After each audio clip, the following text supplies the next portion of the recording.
Yo, hold up. Say Cheese TV is back in the building and you will not believe the tea we are about to spill. The streets are talking, the blogs are buzzing, and the entire hip-hop world is on absolute lockdown. Why? Because Kodak Black is back behind bars. Again. But this ain't about no simple probation violation, no missed court date. Nah, this time it's different. This time it's personal. This time the drama is so deep, so twisted, so explosive, it feels like a script straight out of a reality TV show that got way out of hand. We're talking about a fall from grace so dramatic, it's got everyone from his day one fans to his closest inner circle asking one burning question: what in the world did he do? The official report? Yeah, we got that. But the real story? The one laced with betrayal, secret alliances, and a family feud so vicious it makes the mob look like a book club?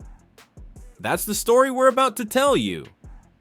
This is more than just an arrest. This is a ticking time bomb that finally detonated, and the shrapnel has hit everyone he's ever known. So buckle up, lock in, and get ready, because we're about to dive deep into the scandal that has left everyone speechless. This is the real, unfiltered, and shocking reason why Kodak Black got arrested in 2025. You think you know the story? Trust us, you have no idea. The story begins not in a jail cell, but in a mansion.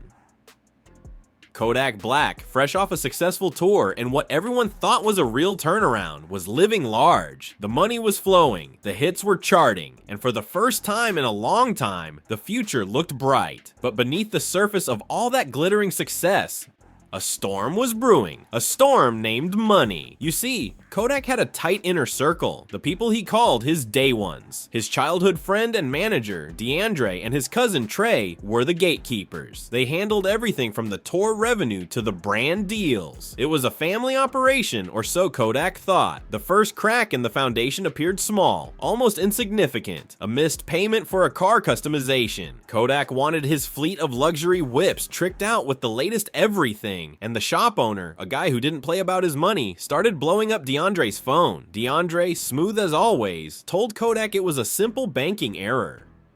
Just a glitch, yak, it'll clear tomorrow. You know how these banks are with large transfers. Kodak, busy in the studio, shrugged it off. He trusted his guys.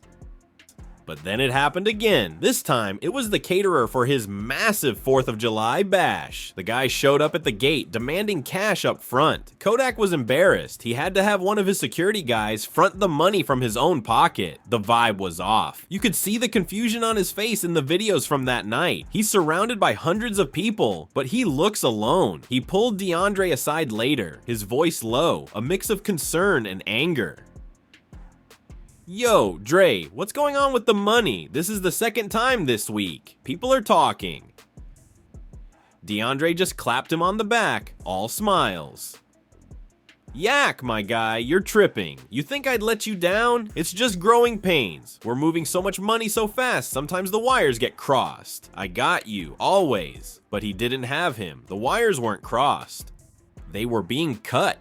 Unbeknownst to Kodak, DeAndre and Trey had been playing a dangerous game. They had set up a shadow company, a ghost in the machine that was siphoning off funds. It wasn't just a little here and there. We're talking about hundreds of thousands of dollars. They were living a second life, funding their own side ventures, buying property, all with Kodak's money. They got sloppy though. The fake invoices and padded expenses were getting harder to hide. The tension was building like pressure in a cooker. The breaking point came when Kodak decided he wanted to buy his mother a new house. Not just any house, a multi-million-dollar estate down in Miami. It was his dream, a symbol of all his hard work paying off. He called his lawyer to start the paperwork only to be told something that sent a chill down his spine. The lawyer, a stern older woman who had seen it all, said, "Kodak, we can't proceed. The accounts you're telling me to use don't have nearly enough liquidity for a transaction of this size. According to the last statements I saw, you should have more than enough. We need to have a serious conversation about your financial management." That was the moment the trust shattered. Kodak stormed into DeAndre's office, the one in the wing of the mansion he had built. He wasn't just angry, he was hurt. "My lawyer just called me, Dre. She's talking about my money being gone. Where is my money, DeAndre?" DeAndre tried the same old routine, the smooth talk, the deflection. Yak, man, it's tied up in investments. You told me to make your money work for you, remember? That real estate deal in Atlanta? It's all good. But Kodak wasn't having it this time. His eyes were locked on DeAndre, and for the first time, he saw not his friend, but a stranger. Don't lie to me, man. Don't you lie to me. Call the bank right now. Let's look at the accounts together. Mashun. You and me. The room went silent. DeAndre's smile finally faded. He couldn't make that call. The jig was up. The argument that followed was explosive, heard by everyone in the house. It was filled with accusations, with betrayals, with DeAndre throwing back in Kodak's face all the times he'd saved him. Who was there when you were locked up, Yak? Me. Who held this whole empire together while you were gone? Me? You think this life is free? It was a nasty personal blow-up that ended with Kodak screaming for DeAndre to get out of his house.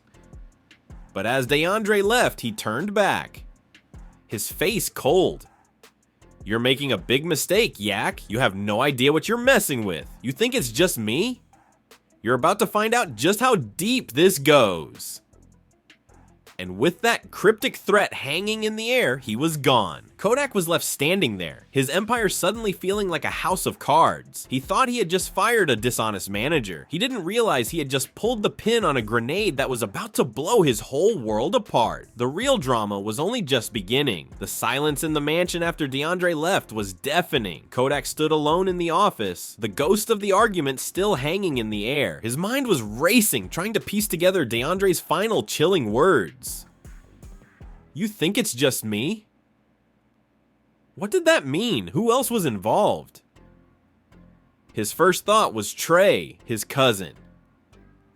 He immediately called him, his voice tight with a mixture of panic and fury. Trey, get to the house, now, we got a problem. But Trey didn't answer. He didn't show up. Hours turned into a day, and Trey was completely in the wind. His phone was off, his apartment was empty. It was as if he had vanished. This was the confirmation Kodak dreaded. The betrayal was deeper than he thought. It wasn't just one friend, it was his family. The emotional weight of it crushed him. You could see it in his social media posts from that period, the ones that fans found confusing at the time. Cryptic messages about loyalty, about snakes in the grass. He was isolated, paranoid, trusting no one. He brought in a new expensive forensic accounting team to go through every single transaction, every contract, every deal from the last 3 years. And what they started to uncover was a nightmare. It wasn't just stolen money. DeAndre and Trey, in their greed, had gotten involved with some very dangerous people to launder the massive sums they were taking. They had set up fake touring companies and music festivals that never happened, funneling Kodak's money through them and into the pockets of a shady finance group with known connections to organized crime. These weren't people you crossed. When DeAndre and Trey realized the scheme was collapsing, they made a desperate deal. They offered the crime group a new asset to settle their own debts and ensure their protection, Kodak Black himself. They provided the group with intimate details of Kodak's life, his habits, his own less than legal dealings that they had previously helped manage and hide. They gave them everything. The trap was set. Meanwhile, Kodak, thinking the worst was over after firing DeAndre, decided he needed to reclaim his power. He announced a massive impromptu block party in his old neighborhood. It was supposed to be a celebration, a return to his roots, a way to show the world that Kodak Black was still standing. His fans were ecstatic, seeing it as a triumphant moment, but behind the scenes, his new lawyers and his security team were begging him to cancel. The intelligence they were gathering was sketchy, pointing to a potential setup, but Kodak, stubborn and hurt, felt he needed to prove he wasn't afraid. I'm not hiding in my mansion, he told his head of security. This is my hood. These are my people. Nobody can touch me there. The day of the block party was electric. Thousands of people showed up. The music was loud. The energy was high. Kodak was on stage, surrounded by his fans, and for a few hours, he seemed like his old self. But in the crowd, mixed in with the genuine fans, were undercover officers who had received an anonymous, meticulously detailed tip. The tip laid out exactly what illegal activities would be taking place. Not just a general disturbance, but specific federal-level crimes. It claimed Kodak was using the event as a cover to move a large shipment of illegal firearms, a complete fabrication planted by DeAndre DeAndre and his new associates. As Kodak finished his set and was walking back to his armored truck surrounded by his security, the scene erupted. It wasn't just local police. Federal agents swarmed the area. It was a coordinated takedown. They didn't just arrest him for the alleged guns. They hit him with a whole list of charges based on the information DeAndre had provided. Money laundering, conspiracy, tax evasion, the whole book. The look on Kodak's face was one of pure, unadulterated shock. He wasn't just surprised, he was defeated. He looked around at the chaos, the screaming fans, the flashing lights, and in that moment, he knew. He knew DeAndre and Trey had done this. This was their move. This was the deep DeAndre was talking about. As they put him in the back of the federal vehicle, the camera phones captured him not yelling, not fighting, but just staring blankly ahead. The weight of the betrayal finally, fully settling on his shoulders. The king of his neighborhood had been dethroned not by a rival, but by the very men he called brothers.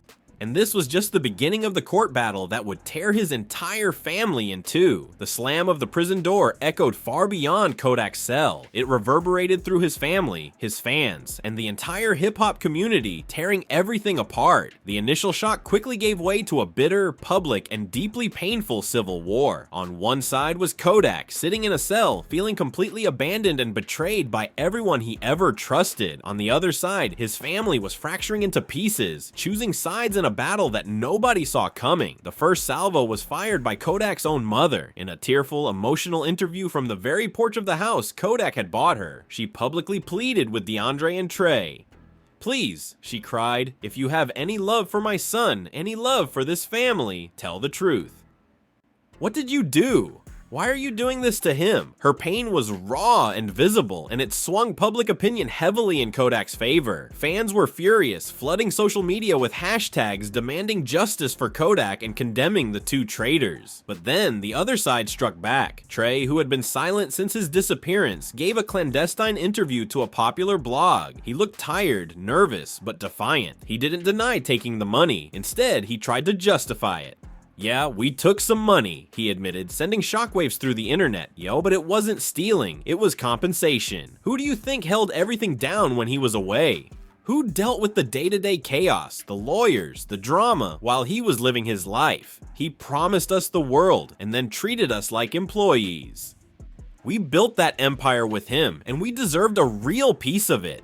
His words were a direct challenge to Kodak's entire narrative. He was painting a picture of Kodak as an ungrateful, out-of-touch star who used people and forgot their contributions. This interview divided the family instantly. Kodak's aunt, Trey's mother, came out in support of her son, saying on live video, "My son is not a monster. He made mistakes, but he was driven to it. Kodak needs to look in the mirror and accept his part in this." The family group chats, once filled with love and support, became digital war zones, with relatives hurling accusations at each other, aunts and uncles choosing sides between Kodak and Trey. The drama was no longer just about the crime, it was about respect, loyalty, and family legacy. It was during this chaotic period that the prosecution, armed with DeAndre's full cooperation, presented Kodak with a plea deal. It was a brutal offer, one that would have him facing a significant amount of time in prison. His new legal team advised him to seriously consider it, given the mountain of evidence DeAndre had provided. But Kodak, fueled by a burning rage and a sense of absolute betrayal, refused. He was not going to plead guilty to crimes he felt were built on a foundation of lies. In a phone call with his lawyer that was later leaked, Kodak could be heard yelling, "I ain't taking no deal. I'm not gonna let them win. They set me up. They stole from me, and then they set me up. I'd rather go to trial for 100 years. This set the stage for the most dramatic moment in the entire saga, a moment nobody could have predicted.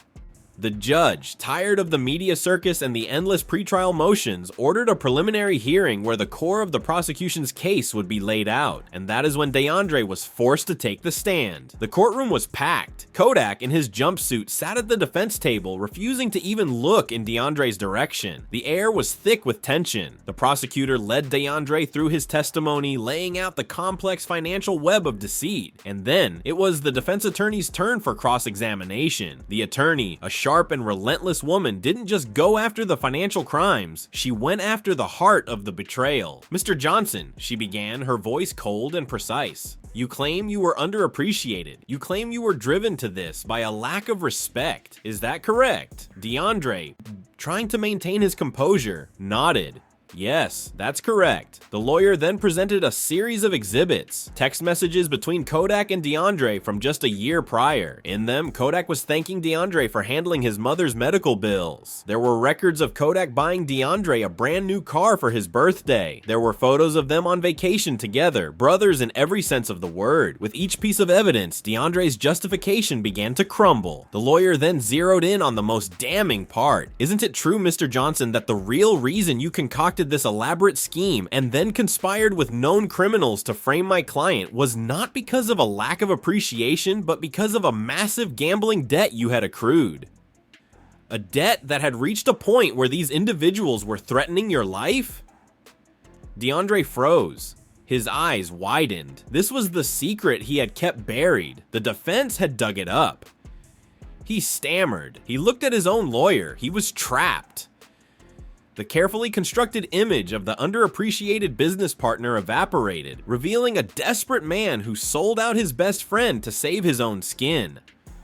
The look on Kodak's face was one of pure, unadulterated shock. He finally turned and looked at DeAndre, not with anger, but with a heartbreaking sense of pity. The entire narrative of the case had just been flipped on its head. DeAndre was not a vengeful partner, he was a desperate rat, and in that moment, everyone in the courtroom knew the trial was going to be a bloodbath. But just when you thought the twists were over, the biggest one was yet to come, and it would arrive from the most unexpected place imaginable. The bombshell about DeAndre's gambling debt shattered the prosecution's narrative. What was supposed to be a straightforward case of financial crime and conspiracy now looked like a vicious and personal setup. The public sentiment, which had been divided, now swung violently back in Kodak's favor. The headlines were brutal, calling DeAndre a desperate rat and a gambling addict who sold out his friend. The pressure was immense, and it was in this pressure cooker that the final, most unexpected player in this drama saw an opportunity. Trey. Watching the courtroom footage from a hidden location, Trey saw his own life crumbling. He was now painted with the same brush as DeAndre, a greedy traitor, but he knew something DeAndre didn't. He knew that DeAndre, in his panic, had withheld one crucial piece of information from the prosecutors, a piece of information that could completely destroy what was left of Kodak's case. Trey was faced with an impossible choice. Continue down this path with DeAndre and face the full wrath of the justice system and the public, or try to save himself by making a deal of his own.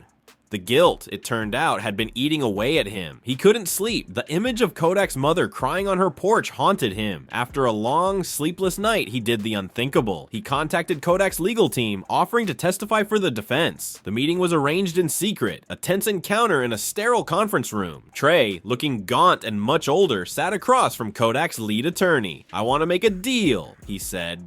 His voice barely a whisper. "I'll tell you everything, but I need immunity. I can't go to jail." What he revealed next was the twist that nobody saw coming. He confirmed the gambling debt, the setup, the collaboration with the crime group, but then he dropped the real bomb. DeAndre didn't tell them everything, Trey explained. He was too scared. He knew if he gave them this one thing, there would be no coming back for Yak, and maybe not for him either. He took a deep breath. The money we took, the hundreds of thousands, a big chunk of it wasn't just for us or for DeAndre's debts. We used a large portion of it to pay off a state official. We paid him to make Kodak's previous legal troubles, that old gun case, just go away. We bribed a public official. The room went cold. This was no longer just about fraud or conspiracy. This was a federal corruption case. This was a crime that carried an enormous sentence. DeAndre had hidden this from the prosecutors because revealing it would have implicated him in a much more serious crime, one that the feds pursue with relentless passion. He gave them just enough to sink Kodak, but not enough to sink himself completely. Trey, by revealing this, was not just throwing DeAndre under the bus. He was setting the bus on fire and pushing it off a cliff. Kodak's legal team was stunned. This changed everything. With this information, they could argue that Kodak was a victim not just of betrayal, but of a criminal enterprise that operated far above his head, an enterprise that DeAndre controlled. They could argue that Kodak was unaware of the bribe, that his managers acted without his knowledge to fix his problems. making him look guilty by association for a crime he didn't even know was committed. Armed with this devastating new information, the defense went back into court for a final pre-trial hearing. The atmosphere was electric. When the defense attorney stood up and laid out the new allegations, the judge's face was a mask of disbelief. The prosecutors looked blindsided. They had been played by their own star witness. DeAndre, when recalled to the stand and confronted with this, completely broke down. His carefully constructed composure vanished. He cried, he rambled, he blamed Trey, he blamed the gambling, he blamed the pressure. It was a pathetic and shocking display that effectively ended the prosecution's case. With their key witness exposed as a liar and a much bigger criminal than they had presented, and with a new witness ready to testify for the defense, the state's case collapsed. The judge had no choice. The charges related to the setup, the conspiracy, and the bribery were thrown out due to the prosecutorial misconduct of relying on a knowingly dishonest witness. Kodak was left facing only the original lesser financial charges. A few weeks later, in a quiet and anticlimactic courtroom appearance, Kodak Black pleaded guilty to a single count of tax evasion related to the money he never saw, the money that was stolen from him. He was sentenced to time served, the months he had already spent in custody, and was released. He walked out of the courthouse a free man, but he was a shell of his former self. The cost of his freedom was everything. His money was gone, his career was in tatters, and his trust was obliterated. The two men he considered brothers were now facing decades in prison for their own crimes, their lives destroyed by their own greed. The family was left fractured, with some relatives never speaking to each other again. Kodak had won his freedom, but he lost his family, his friends, and a part of his soul in the process. The whole saga was a tragic reminder that sometimes the biggest threats don't come from rivals or the law, but from the people you let get the closest to you. So there you have it, the unbelievable, twisted, and absolutely heartbreaking reason why Kodak Black got arrested in 2025. It was never a simple case of a rapper slipping up. This was a Shakespearean tragedy played out in the modern era, a story of betrayal so deep it reached the highest levels of power and shattered a family forever. Kodak is free today, but at what cost? His name is cleared of the worst charges, but the scars from this ordeal will last a lifetime. He has to rebuild not just his career, but his ability to trust anyone ever again. And what about DeAndre and Trey? Their greed and desperation led them to a federal prison cell, a fate they designed for their own brother. As for the family, the damage is done. The holidays will never be the same. The dinners will have empty chairs. This was more than an arrest. It was an annihilation of trust. But what do you think? Was Kodak truly an innocent victim, completely in the dark about the world his managers had built around him? Or did he create an environment where this kind of betrayal was inevitable? Did the pressure and the fame blind him to what was happening right under his nose? And what about Trey's last-minute change of heart? Was it genuine remorse? Or was it just another selfish move to save his own skin? The debate is raging online, and we want to hear from you. This is where you come in. The comment section is yours. Let your voice be heard. Tell us your full, unfiltered opinion on this entire mess. Who do you blame the most? Do you think Kodak can ever truly come back from this? And most importantly, what lesson do you think the entire music industry should learn from this cautionary tale? The conversation starts with you, so get down there and let us know what you're thinking. If your mind is blown by this story, you cannot miss what we have coming next. We are digging deep into the shadows of the industry every single week, uncovering the truths they don't want you to see. You need to be part of this family, so do not wait. Hit that subscribe button right now and slam that notification bell so you never miss a single upload. We are just getting started. One love.